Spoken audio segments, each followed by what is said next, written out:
এবার আমি দিলাম, আমি যে মশলাটা বেটে রেখেছিলাম সেটা। এবার আমি একটু হলুদ দিয়ে দিলাম,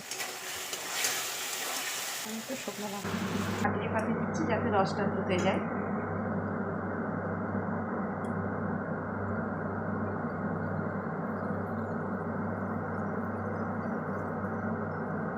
আমি লবণ দিয়ে দিলাম,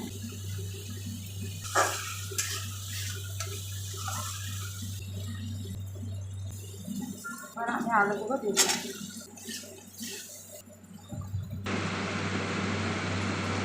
এবার আমি জল দিয়ে দিলাম,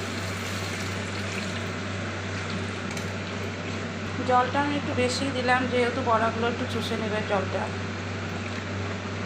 এইগুলো আমি এক এক করে এগুলো দেখো কি সুন্দর। গরম মশলাটা দিয়ে দিলাম, সেটা ঝোল থাকবে না, বড়াতে টেনে নেবে। তো আমার রান্না হয়ে গেল, এবার আমি নামিয়ে নেব।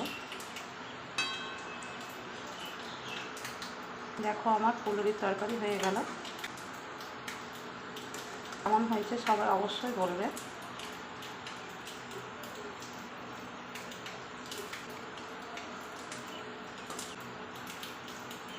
দেখো আমার ফুলুরির তরকারি হয়ে গেল, কেমন হয়েছে সবাই বলবে,